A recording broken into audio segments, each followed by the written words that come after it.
Hello जी, good morning. कैसे हैं आप लोग? मेरा नाम है मयंक और स्वागत है आप सबका आपके अपने चैनल फाइनेंशियल फ्रंटलाइन में। सबसे पहले स्टैंडर्ड डिस्क्लेमर, मैं कोई सेबी रजिस्टर्ड मेंबर नहीं। जो भी इंफॉर्मेशन शेयर कर रहा हूँ या करना चाहता हूँ, पर्पस इसका सिर्फ एजुकेशनल है, इससे ज़्यादा कुछ भी नहीं। मैं और मेरा चैनल आपको अपनी तरफ से कभी भी कोई टिप्स ट्रिक्स रिकमेंडेशंस नहीं देना चाहते। मेरे चैनल से आपको कभी भी कोई courses, webinar, seminars, membership, subscriptions, कोई third party product promotional link नहीं मिलेगा। हम आपको कुछ भी बेचना नहीं चाहते और किसी भी तरीके से इन्फ्लुएंस नहीं करना चाहते। हो गया ब्रीफ इंट्रोडक्शन, स्टैंडर्ड डिस्क्लेमर। बिना किसी देरी के शुरू करेंगे आज की वीडियो के साथ। ऑप्शन लर्निंग सीरीज में आपका बहुत बहुत स्वागत है। ये एक ऐसी जगह जहां पर हम ऑप्शंस को अच्छे तरीके से स्टार्टिंग लेवल से सीखने की कोशिश कर रहे हैं। हमने ऑप्शन लर्निंग सीरीज में कुछ बेसिक स्ट्रैटेजीज पर शुरुआत कर दी, जिसमें हमने नेकेड कॉल ऑप्शन बाइंग पर अपनी बात की। आज मैं जो एक इम्पॉर्टेंट एस्पेक्ट आपके साथ शेयर करना चाहता हूँ वो ये कि ऑप्शंस कितनी तरह की होती हैं। ये भी एक तरीका हो सकता है ऑप्शंस को समझने का। ऑप्शंस आपने सुना होगा, दो तरह की होती हैं, कॉल्स होती हैं, पुट्स होती हैं, और सब चीज़ें आपको पता है। एक और तरीका भी हो सकता है जिससे आप समझ सकते हैं कि ऑप्शंस की जो स्ट्रैटेजीज हैं, ऑप्शन की स्ट्रैटेजीज कितनी तरह की होती हैं। आपने सुना होगा bull strategies, bear strategies, neutral strategies, पता नहीं क्या क्या आपने सब तरह की स्ट्रैटेजीज सुनी होंगी।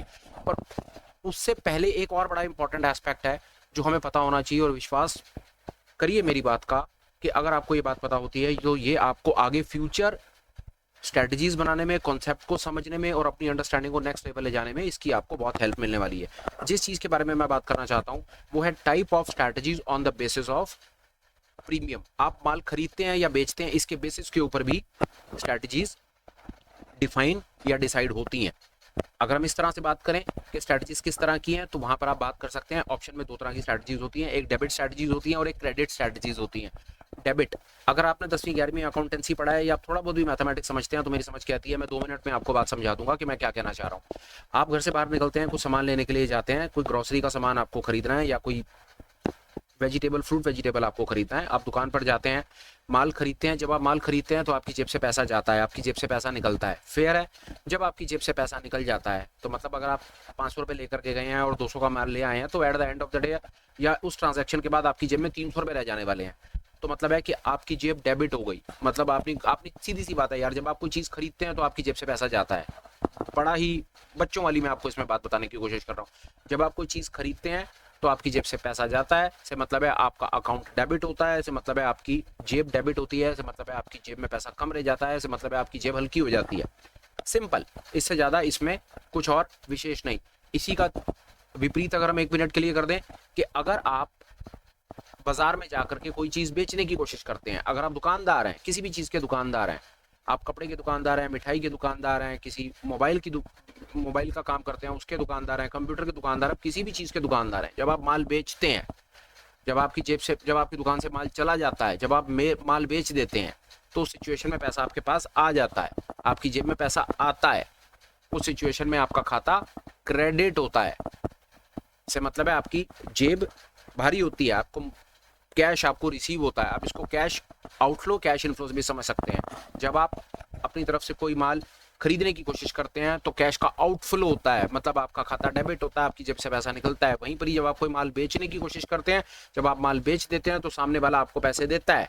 जब आपको सामने से पैसे मिलते हैं तो आपके पास कैश का इनफ्लो होता है, आपका खाता क्रेडिट होता है, आपकी जेब में माल आता है।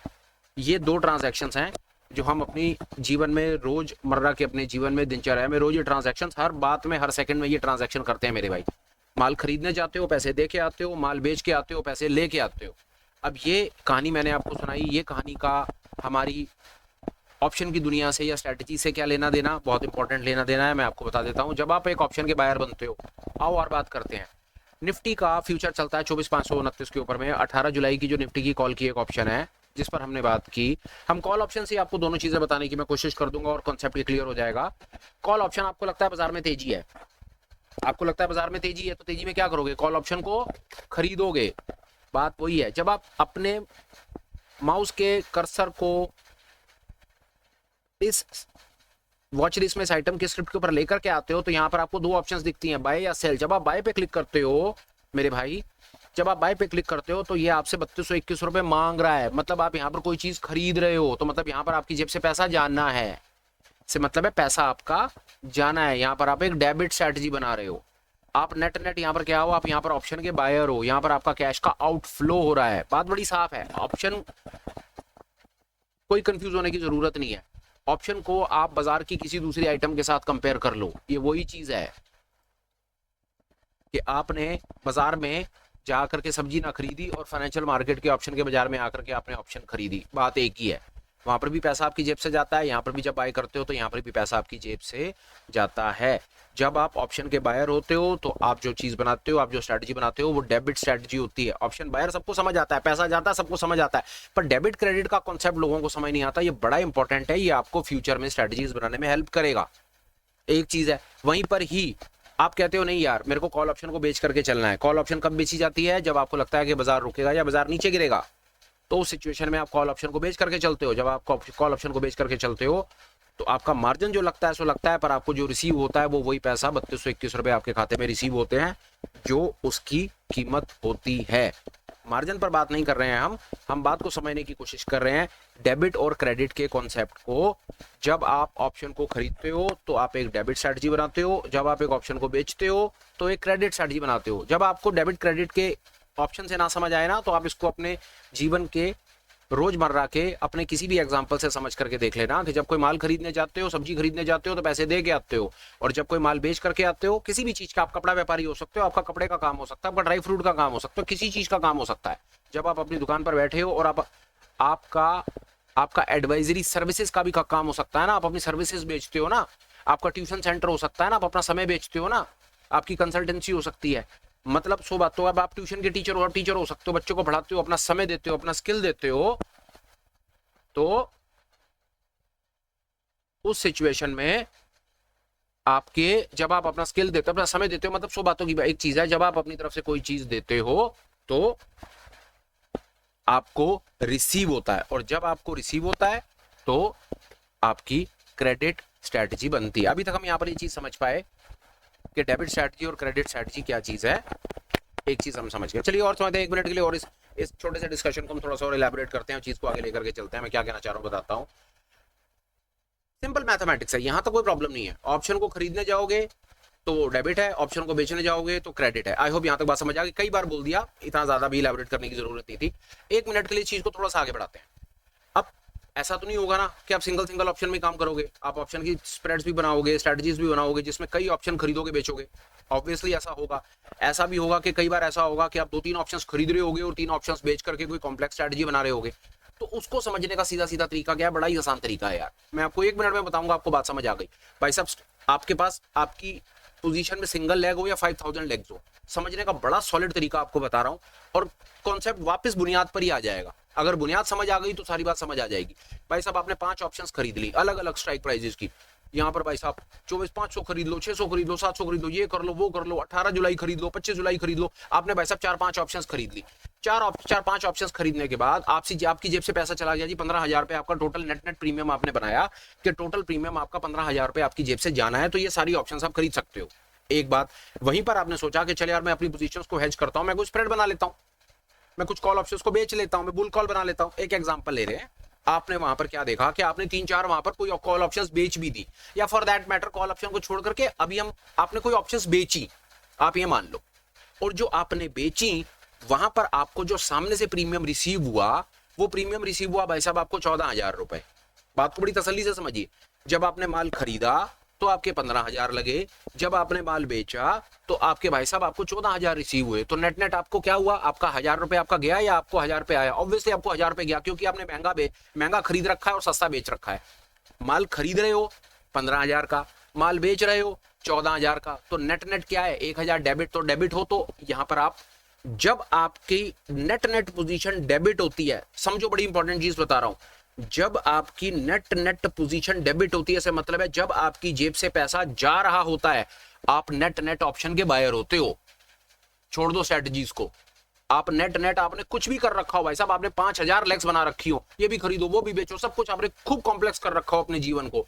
नेट देख लेना, अगर आपकी जेब से पैसा जा रहा है तो मतलब आपकी स्ट्रेटजी डेबिट है। डेबिट स्ट्रेटजी से मतलब है कि भाई साहब आपका ऑप्शन, आप नेट ऑप्शन के बायर हो। एक चीज और ऐड कर देता हूं, जब आप नेट ऑप्शन के बायर होते हो ना, तो आप पता है क्या चीज प्ले कर रहे होते हो? आप थीटा भी छोड़ दो, डेल्टा भी छोड़ दो, आप वॉलेटिलिटी प्ले कर रहे होते हो, मतलब आप चाहते हो कि वॉलेटिलिटी बढ़नी चाहिए। ये बात याद रखना, आमतौर पर लोगों को ये बात समझ नहीं आती। जो ऑप्शन का बायर होता है उसको बेनिफिट सिर्फ तब होगा जब वॉलेटिलिटी बढ़ेगी। वॉलेटिलिटी पर बहुत बात करना जरूरी है, क्योंकि वॉलेटिलिटी एक ऐसी चीज है जो ऑप्शन से सबसे ज्यादा प्रभाव डालती है। और बड़ी मजे की चीज है, लोगों को इसी के बारे में नहीं पता और लोग इसी के बारे में सीखना नहीं चाहते। अब आ जाओ, आपने खूब सारी लेग्स बनाई और आपने खरीदो ये भी खरीदो वो भी खरीदो, 10-15 ऑप्शंस आपने खरीद ली। आपका नेट जेब से पैसा गया कितना भाई साहब? आपका नेट जेब से पैसा गया 21,500 रुपए। और अब आई ऑप्शंस को बेचने की बारी। आपने खूब सारी ऑप्शंस बेचनी शुरू करी, आपने खरीदा माल 21,000 का, पर जब आपने बेचने की शुरुआत करी तो बेचते बेचते भाई साहब आपको पता चला आपको तो 25,000 रुपए का प्रीमियम रिसीव हो गया है। तो अब आपने खरीदा हुआ माल था 21,500 का और बेचा हुआ माल था मेरे भाई कितने का? 25,000 का। तो भाई साहब बीच में 3,500 रुपए अब आपके पास फालतू आ रखे हैं। फालतू आ रखे हैं तो इसका मतलब है आपका खाता क्रेडिट है। खाता क्रेडिट है तो इसका मतलब है आप नेट ऑप्शन के सेलर हो। नेट ऑप्शन के सेलर हो तो आपको बेनिफिट कब होगा? बेनिफिट भाई साहब आपको तब होगा जब वॉलेटिलिटी गिरेगी। ये था संडे स्पेशल, और कुछ एक ऐसी चीज जो आपको हो सकता है शायद बोरिंग लगे, पर मेरा विश्वास है कि अगर आपने ये कॉन्सेप्ट को, ये 10 मिनट के वीडियो को अगर आपने 2-4 बार देख लिया तो विश्वास जानिए आपकी ऑप्शन की अंडरस्टैंडिंग बहुत अगले लेवल पर पहुंचेगी। जब आप फ्यूचर स्ट्रेटजीज बनाने की कोशिश करेंगे तो वहां पर आपको बहुत नजारा आएगा, वहां पर आपको हेल्प मिलेगी चीजों को समझने में। अभी तक में आज के सुपर स्पेशल में यार मेरे पास आपको बताने के लिए, ये डेबिट क्रेडिट कॉन्सेप्ट को समझाने के लिए इतना ही था। मैं फिर कोशिश करूंगा जल्द मिलूं नए कॉन्सेप्ट के साथ, नए टॉपिक के साथ, नए होप्स, नए मोटिवेशन, नए इंस्पिरेशंस के साथ। और डेफिनेटली कोशिश यही होती है यार चीज़ों को सही तरीके से समझाने की कोशिश हो, ताकि बात आपको समझ आए, जो आपको रियल लाइफ मार्केट में हेल्प करे, ट्रेड लेने में हेल्प करे, अपने लॉसेस को कंट्रोल करने में हेल्प करे, और सब ठीक ठाक रहा तो आप प्रॉफिट बनाएं। ऐसी मेरी मनोकामना, ऐसी मेरी इच्छा, परमपिता से ऐसी मेरी प्रार्थना है। वीडियो को कंक्लूड करते हैं, बात को ख़त्म करते हैं। कंटेंट आपको जैसा भी लगा हो, आप ठीक समझें तो कमेंट्स कीजिएगा, लाइक कीजिएगा, और अगर आप शेयर कर देंगे तो बड़ी हेल्प हो जाएगी। कुछ लोग हो सकता है शायद चैनल को ज्वाइन कर लें, इससे शायद कम्युनिटी ग्रो कर जाए। ऐसा इतनी इंस्पिरेशंस मैं अपने इस चैनल से रखता हूँ। फिलहाल वादा करता हूँ जरूर कोशिश करूंगा फिर मिलूं। Till we meet again, please take care, bye bye, have a great day and superb life ahead. Bye bye friends, bye.